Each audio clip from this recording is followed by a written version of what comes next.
Pertama, kita mau campurkan 45 ml air panas dengan 19 ml minyak sayur.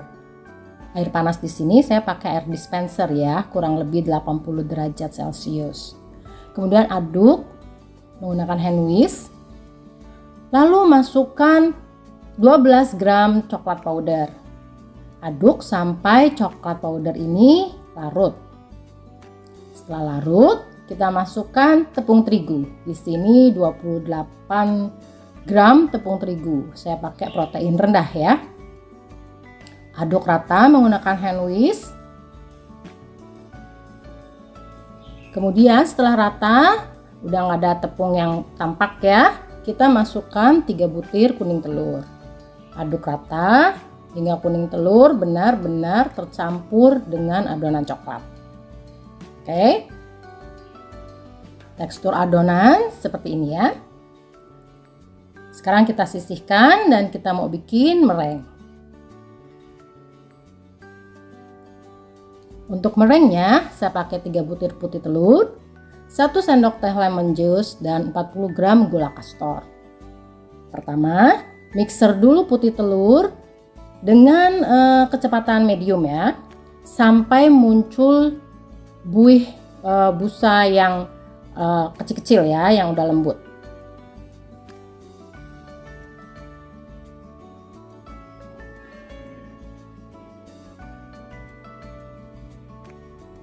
Kalau udah busanya itu udah tampak lembut, kita masukkan lemon juice-nya. Tetap mixer di kecepatan medium ya. Kita akan masukkan gula kastor dalam 3 tahap. Tujuannya supaya gula itu benar-benar larut.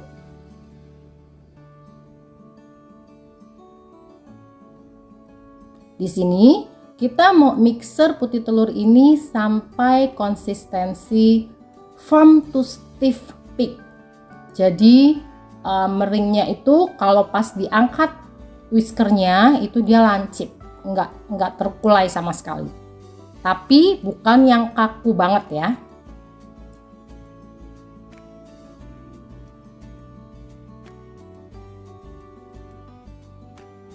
Konsistensi meringuenya seperti ini. Nah, saat kita angkat dia itu lancip. Oke? Sekarang kita mau masukkan meringue ke adonan coklat. Pertama kita ambil dulu kurang lebih sepertiga bagian ya. Kita aduk balik menggunakan hand whisk sampai adonan coklatnya itu tercampur rata. Ya. Setelah rata, kita tuangkan adonan yang udah tercampur meringue tadi ke sisa meringue. Di sini pertama kita mau aduk balik dengan menggunakan hand whisk dulu ya. Tujuannya adalah supaya lebih mudah pencampurannya ya. Tapi kita kemudian akan ganti menggunakan spatula supaya pencampurannya itu benar-benar rata. Aduk balik sampai meringue benar-benar tercampur rata di adonan coklat ya.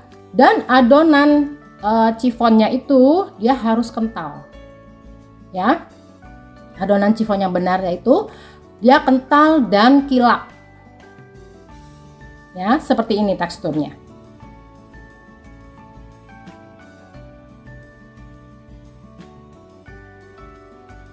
Oke, sekarang kita mau tuang adonan ke loyang. Di sini saya pakai loyang pie ya, bentuknya jadi kayak piring ya. Di sini saya pakai ukuran 7 inch atau 18 cm ya. Saya pakai ini merek Unopen. Ada juga yang merek Saneng. Ya. Kemudian kita tuang adonan. Usahakan adonan itu terkumpul di tengah loyang. Ya. Nah, dengan adonan yang kental seperti ini, adonan nggak akan bleber walaupun loyangnya itu bentuknya pipih kayak piring ya.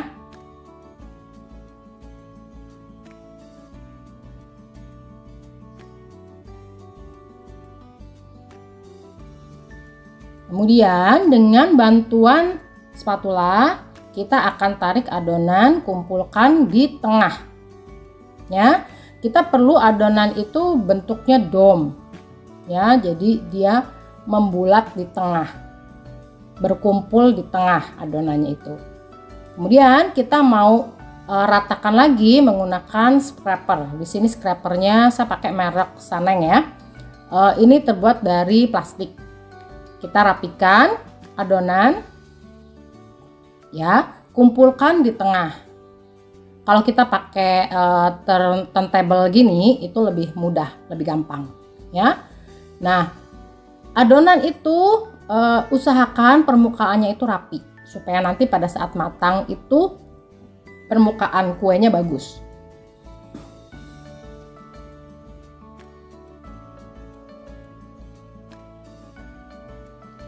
Oke, dan ingat sebelum kita panggang kita bersihkan dulu adonan yang mungkin ada sedikit belepotan ya. Oke, sekarang kita mau panggang di suhu api atas 140 derajat dan suhu api bawah 100 derajat selama kurang lebih 1 jam atau sampai matang. Kalau nggak dual setting ovennya, boleh setting di 140 derajat atau 130 derajat api atas dan api bawah ya. Setelah kuenya matang kita keluarkan dan kita balik. Bisa pakai penyangga, bisa juga disangga dengan 2 buah gelas kanan kiri. Kita tunggu sampai benar-benar dingin. Setelah dingin, baru kita akan lepas dari loyangnya.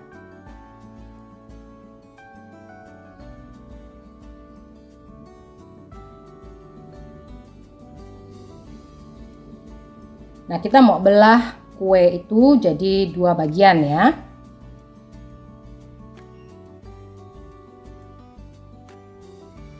Karena kita mau isi dengan krim. Nah, untuk krimnya sendiri di sini saya pakai whipped cream yang non dairy.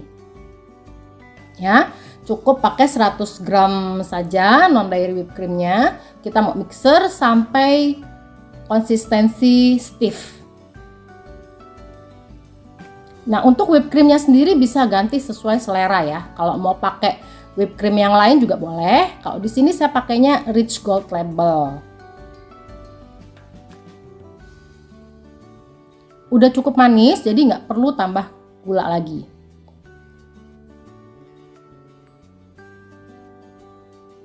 Nah, seperti ini ya konsistensinya. Sekarang kita mau oleskan ke kue yang bagian bawah ya. Kita tuangkan krimnya dan kita oles rata. Dan di bagian tengah krimnya itu dibanyakin. Jadi lebih banyak dari krim yang samping, yang tepi-tepi ya.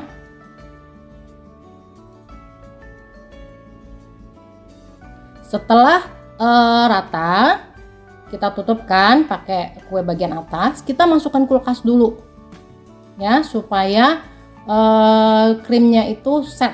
Jadi pas potong tuh nanti rapi. Di sini saya sebelum masuk kulkas ya, saya marking dulu pakai pisau. Kuenya saya potong jadi 8 bagian. Kenapa? Karena saya mau stem, saya mau pakaiin hot stem supaya hot stemnya itu rata ya, nggak mepet-mepet, nggak naik turun ya. Jadi saya pakai marking dulu. Saya kasih hot stem, ini optional ya. Kalau nggak mau pakai hot stem juga bisa ditaburin pakai gula powder itu bisa juga. Oke, setelah dingin, setelah dia set di kulkas kurang lebih sejam lah ya.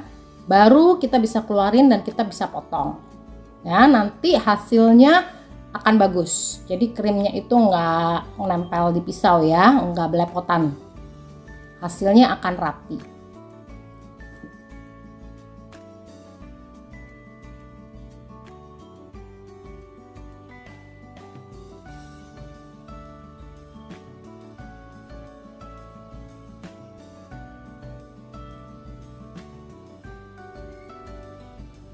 Jadi kue ini teksturnya lembut sekali ya, karena pemakaian tepungnya memang nggak banyak. Ya, jadi teksturnya sangat lembut, dimakan dingin tuh enak sekali, kayak makan es krim. Ya, karena krimnya itu juga kan dingin kan, enak banget. Nah, teksturnya seperti ini, lembut banget. Oke. Nah, Taiwanese Boston Cream Pie rasa coklat udah jadi. Silahkan mencoba. Happy baking dan good luck. Thank you for watching.